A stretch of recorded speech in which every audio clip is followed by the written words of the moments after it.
Alright guys, so something I'm learning quickly, and I want you guys to be aware of too.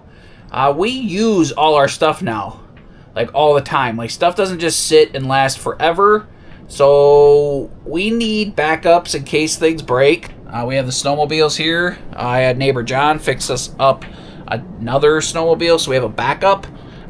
He's currently looking at a couple things on that to make sure it's fine-tuned. But everything here we use. It's a necessity of life. Shovels, tools, gas motor stuff like the sawmill, the side-by-sides, the machines, our vehicles take a beating. You guys, we've had a few vehicles here over the years. We just bought a new truck a while ago because like everything just gets beat up. We picked up something that is pretty necessary to the off-grid life when you're off-grid and have solar. We picked up a new generator. A lot of people have been using these Predator Harbor Freights generators for a long time. I was pretty leery of them 5 years ago when they weren't quite as reputable or tested, but my neighbor that's off-grid has one. He has a 3500, I think. I bought this Harbor Freight Predator 5000. After I bought this, because this fit my needs the best, I went on the forums or the Facebook pages, and there's some hit or miss opinions about this model because the 3500 is a tried and true model. This, I guess, is a newer model the last couple years.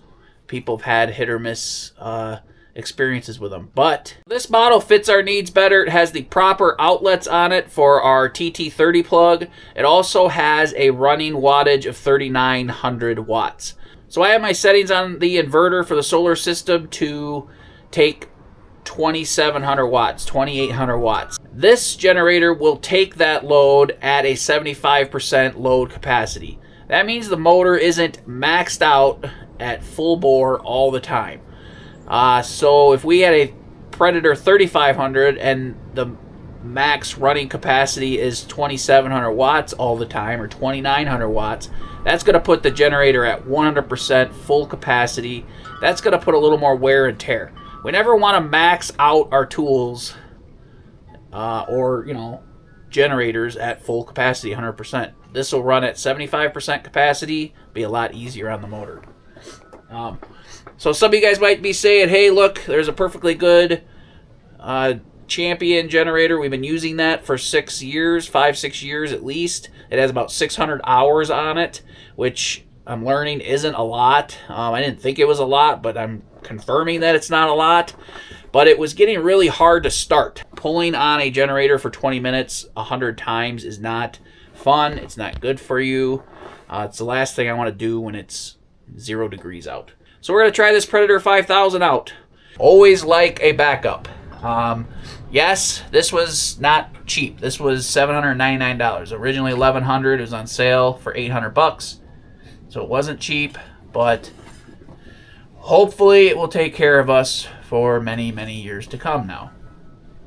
And this will become our new backup generator, or we'll alternate back and forth to keep them both current and running well. Plus, what does this do? It's electric start, so what does this do? Makes it so I can start it easy. Yeah. I'm not cursing at a generator. Yeah, Jen couldn't really figure out the other one because it'd take me 20 minutes to get it running now. Used to start on after 5 pulls. I was literally the last few times out here for 20 minutes pulling on it. And it might be just because it's really cold, but this new Predator 5000 is set up with an automatic choke. It has push buttons, so it's electric start. And, this is something and it has a remote, so we can actually start it from inside the cabin. So that's more Jenny's style, right? Yes. That's more your style? Start it from inside the cabin? Mm-hmm. Yeah, so. Especially when it's frozen outside, as it has been all winter. Especially with 0 degrees out. So, what do you guys use for a generator? I know a lot of you guys are off-grid. I know that in the winter time we all need generators to keep our solar stuff and keep ourselves in electric. What kind of generators do you use? What size generators do you use? There's all kinds of different varieties out there. I'd like to, know some better options. Right? Mm-hmm.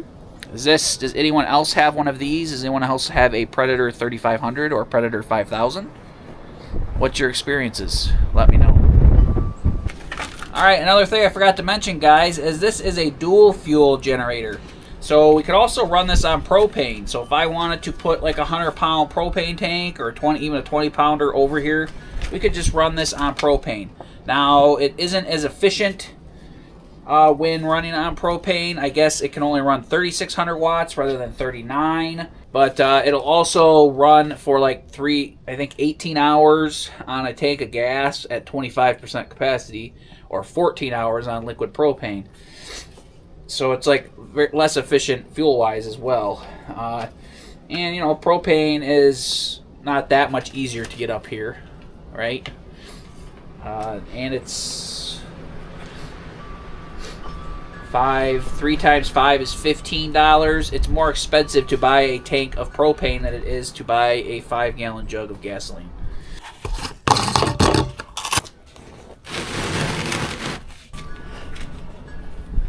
So this little guy transfers fuel. A lot of you guys recommended me check this out, so thank you very much. Now I don't have to hold a 40-gallon jug up in the air and spill gas all over, but this runs on a couple of D batteries. Just a little wand that goes into the tank. We got a little line here that goes right here. We can just hold it and transfer. Again.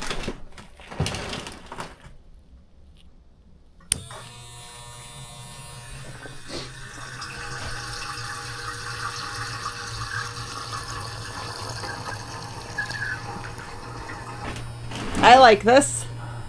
Yeah, again, this is just making life a lot easier for me, but also making this a little more user-friendly for Jennifer.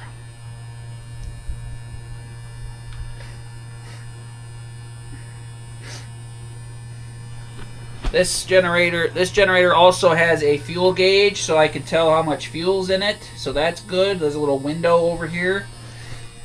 You can tell how full the tank is.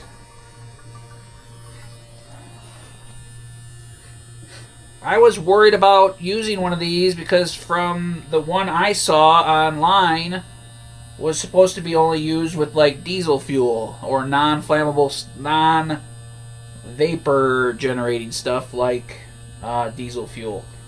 Whereas gasoline, we don't want to spark around gasoline, but it says this is good for gasoline, so I'm trusting it. As soon as we kill it, sucks the gas right back into the unit. That's cool. Or just gravity, but then you don't have to worry about it spilling. Yep. So this has a little hook here. Just stack this right over here, so it's somewhere safe. And that took about, seems like about 4 gallons. Alright, so I know how to do this. Let's see if Jen can figure it out. So go over here and see if you can figure it out. Figure out what? How to start the generator.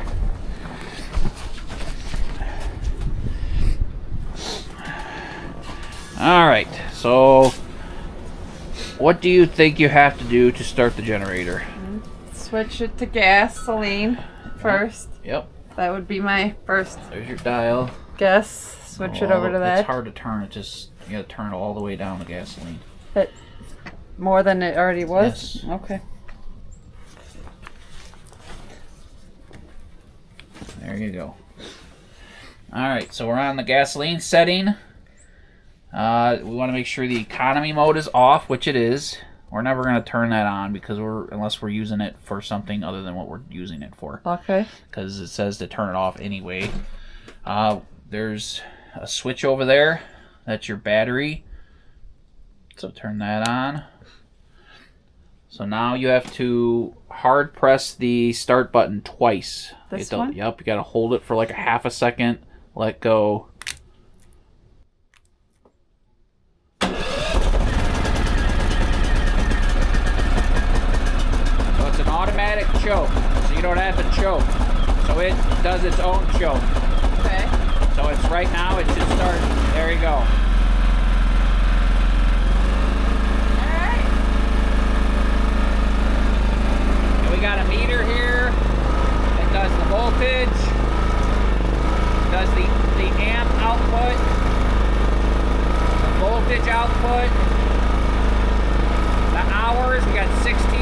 hours on this now. 0 hours this time. Now we're back to voltage. Okay, perfect.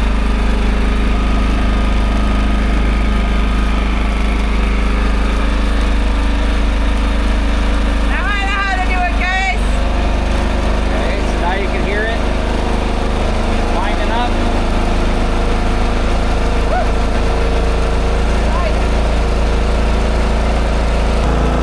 25, 26, and then we're up to like 27.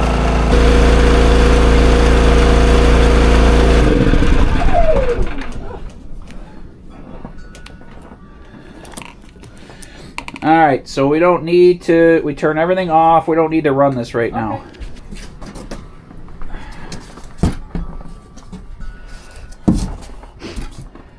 Alright guys, so not only are you fine folks that are our followers here, there's going to be a bunch of Harbor Freight generator people here to see if this Predator 5000 is any good. Like I said, the Predator 3500 has a good name. People are happy with it. Got thousands of hours out of it. I learned after I bought this that this is a slightly newer and has a 50-50 love-hate relationship with it. So about my luck, but hopefully I'll be the 50% that is happy with it. So here's our yearly input so far, up to 113. We started with like 490 hours. We put about 100 hours on the Champion. I'm gonna put Champion here. 580 hours before it started to get hard to start. Maybe 550 hours before it got hard to start. So hopefully the new, the clean carb and adjusting the valves on that will make that a perfectly good running generator again, because it's only got 600 hours on it. So How long can generators typically last?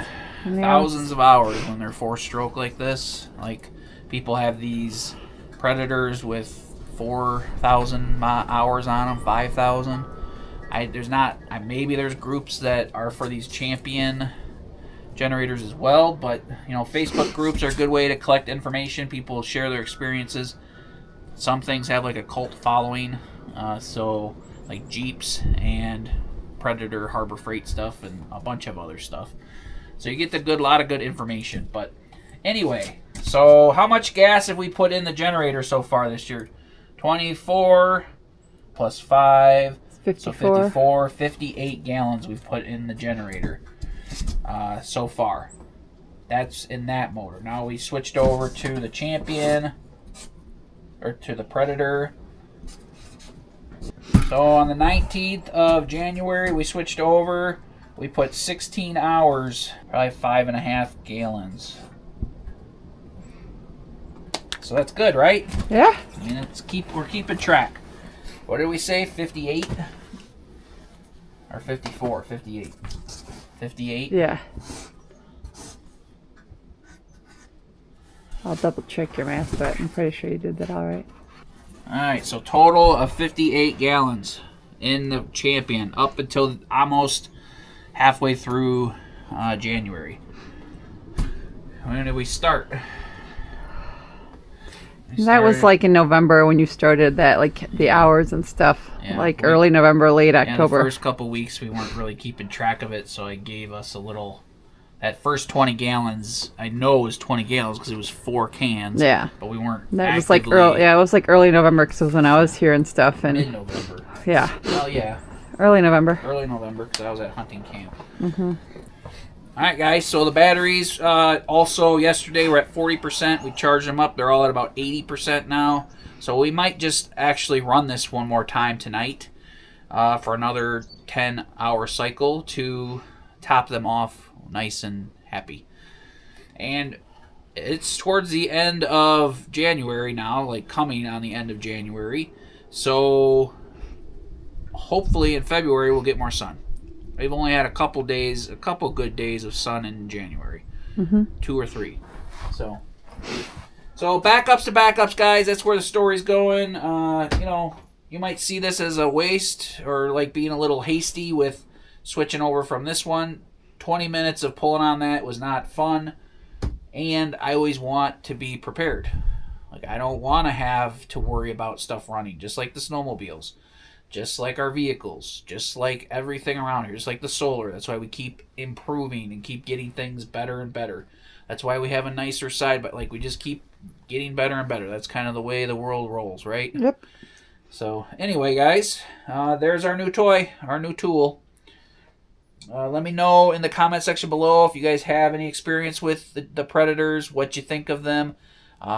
If you know anybody that is interested in stuff like this and wants to keep track of us, subscribe, because we're keeping track of exactly how many gallons we use. I'm going to be able to, in hours, I'm going to be able to use the data from the last few months on our solar app to kind of correlate with all that and show you how much wattage had to be replaced with a gasoline generator.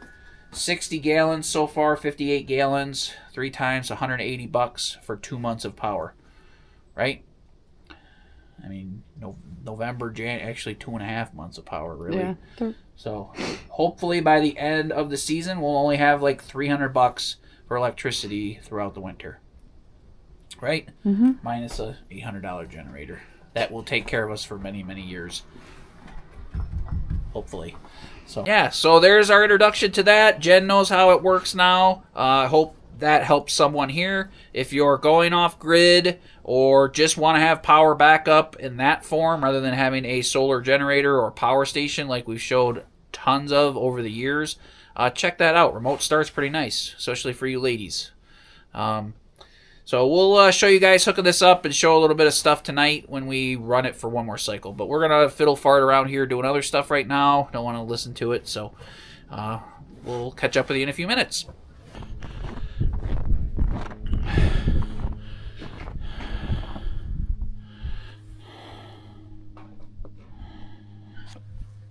So guys, ooh, it's cold.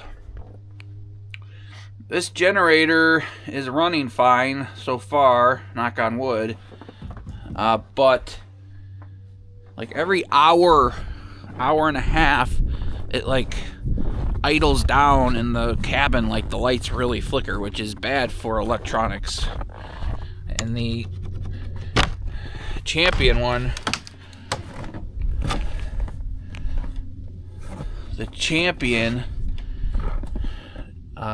generator never did that. Let's see what the status is. Bunker is cold. It's like 34 degrees on my app. 96%. So that was probably up to 100%. All these are full indicator lights, and our voltage is at 53.2. All around. Like all the batteries are equalized voltage-wise, 53.2.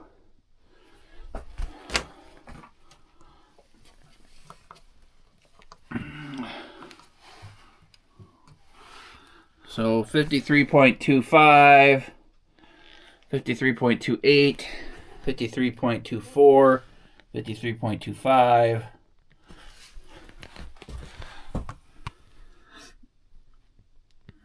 $53.24. So all these batteries are still in the 30s temperature-wise. High 30s, 3 degrees, 4 degrees Celsius, 39 degrees for the Vaderers. These ones are heated, so that'll keep our system actively going if we get some sunshine until when warm things up in here. So anyway, I'm going to run that generator for another couple hours while we do our morning thing. Let me get this closed up.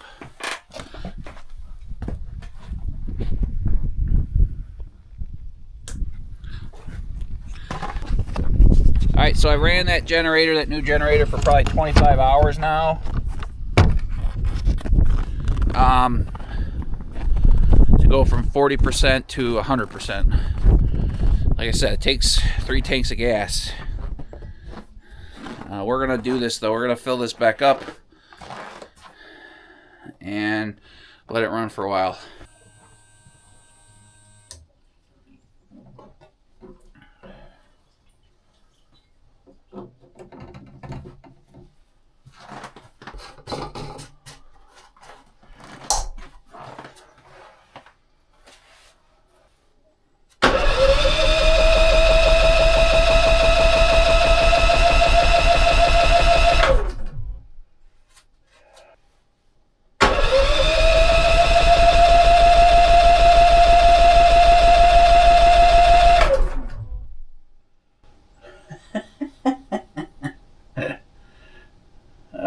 it's 0 degrees. Like, start. I don't care. Like, that's why I have it like this, so it starts.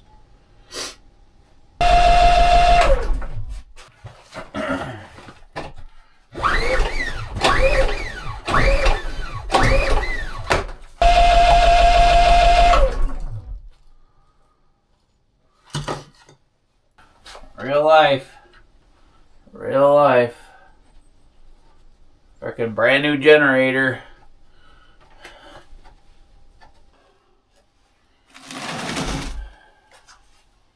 So guys, I just filled this up, when we started it, and it was right up to the tippy top. I didn't know if that was good or not.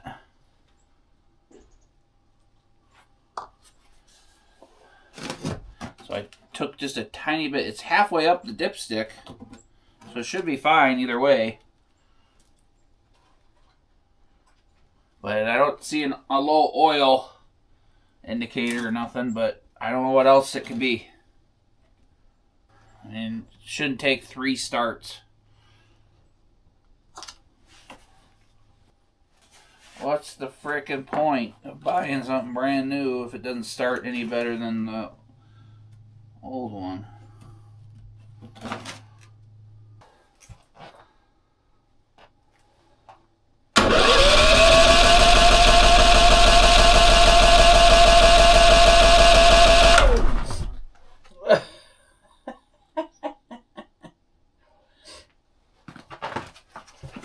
One frickin' thing after another.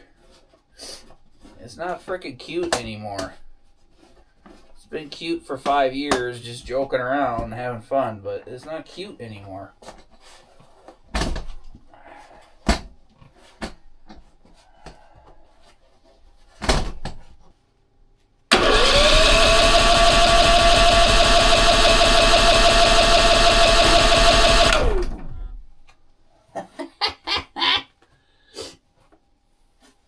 What a piece of shit. What a piece of shit. What a piece of shit.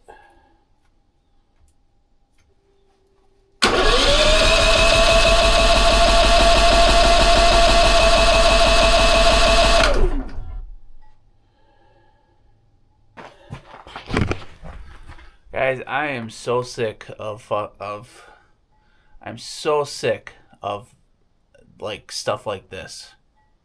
Like, so done with it. Like, I literally do everything in my power to frickin' not have these situations, and I'm still have them. And it's just, this is a brand new generator. It's got 30 hours on it, probably 25 hours on it. 2 startups, 2 runs, 2 cycles of running our charging, and it won't start for some reason. So sick of it.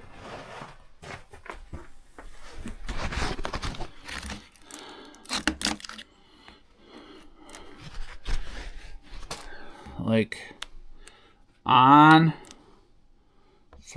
that throttle's off, and then this was on. Like, what?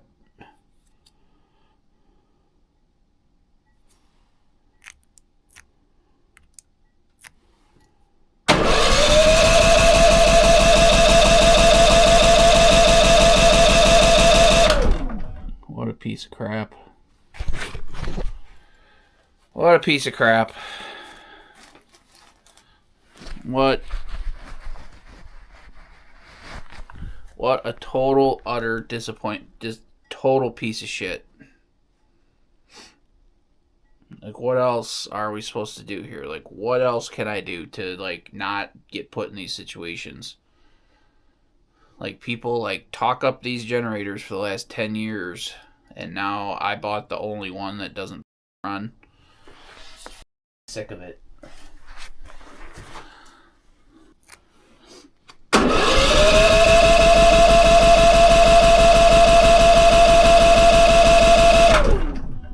Like, such freaking garbage. Whatever. What you gonna do?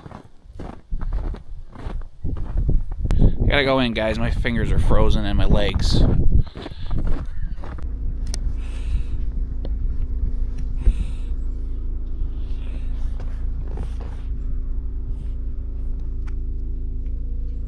coming out, Scooter? Staying by the fire? Okay.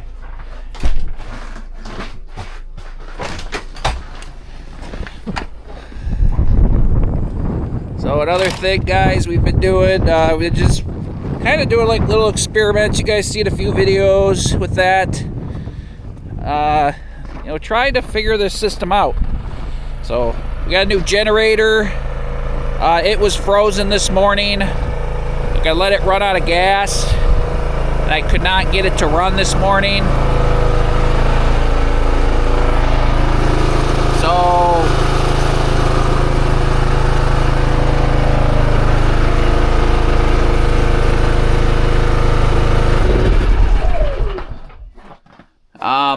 we had run 2 tanks of gas through this generator, and this morning what I'm doing is let it run till it runs out of gas.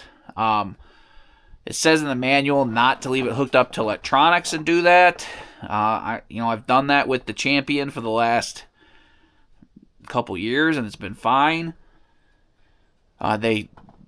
People always say to shut the gas off and run the gas out of them anyway, but we're gonna see. This had no gas in it overnight, and it was 0 degrees or -2 or something. And it froze. Like the float bowl must have froze, or the needle froze, or something. I filled it up with gas, couldn't get it started. Cycled it like 5 times. With the electric start, pull start, it tried everything, wouldn't start. I called Harbor Freight, was gonna like take it back, so I was pretty upset. Because the Champion always started after X amount of pulls and fiddling with it, but it just took time.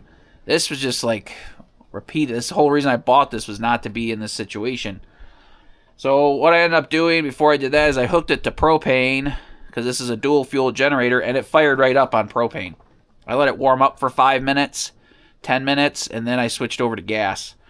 We could run this on propane. It's not as efficient that way. Maybe that wouldn't freeze. I would think propane would freeze faster than gas even, because propane is always cold when it's running. Anyway, we got it going.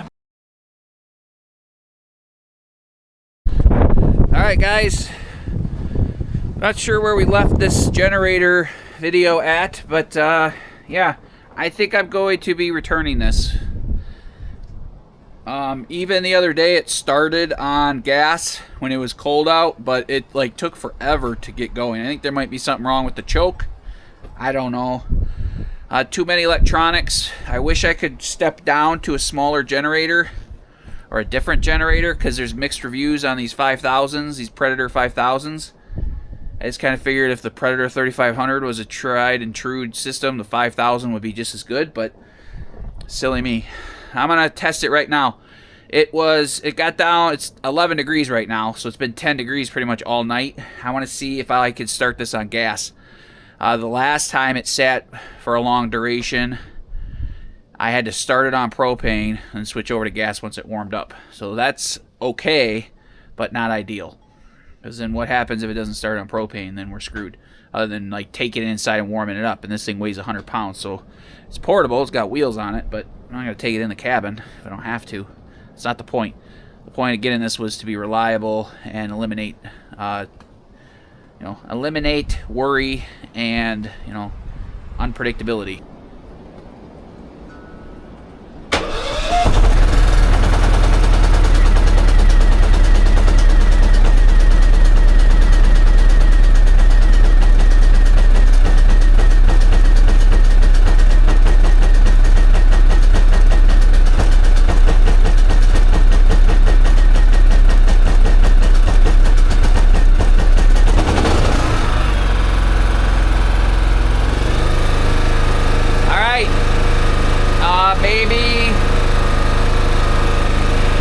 Maybe 10 degrees is okay, but 0 degrees, because the other day what I tried to do is 0 degrees.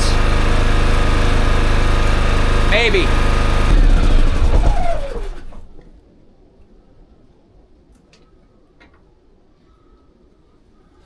Alright. Well, made a liar out of me, but like I said, 10 degrees. 10 degrees maybe is okay. Maybe 0 degrees is a little more complicated. So, I hate to keep thinking. I hate to keep something that I don't have complete faith in, but you know, it is what it is. So, all right, guys. So there's an update to that. So I guess this is gonna be kept for a little while. I'm not gonna ditch it right now. Go make a trip, you know, a 2-hour drive, 3-hour drive to swap this out if it works. Because I don't know if a new one will be any better. All right, so I guess let me know, guys. Do any of you guys have Harbor Freight Predator generators? I know a few people that have the 3500s that have been around for a long time. Again, the reason I got this one because the value was there, a little bit higher charging rate. It has the proper TT30 plug that I need, so I don't need an adapter. It has remote start and it has, you know, electric start. I think some of the Predator 3500s have electric start and remote too. But like I said, I just basically only got this because it was $1,100 on sale for 8 or $7.99, and then the 3500 was only $100 cheaper. And it's again got like a 2900 watt charging threshold compared to this has a 3900 watt. So share your experience with me. What would you do in this situation? Would you keep this and wing it? I did not buy the extended 2-year warranty that they have for this because it was $300. I mean, $200 maybe I would have done it. $150 I would have done it. But $300 seemed a little steep for a 2-year warranty. I guess that should have tipped me off that it was that expensive. So, anyway, we still have a dual fuel generator. I'm going to go pick up the carb from John. Neighbor John, and I'm gonna try to put this other generator back together because I would like to have it for a backup. I don't ever like to have one of anything. So 2 is 1 and 1 is none, right?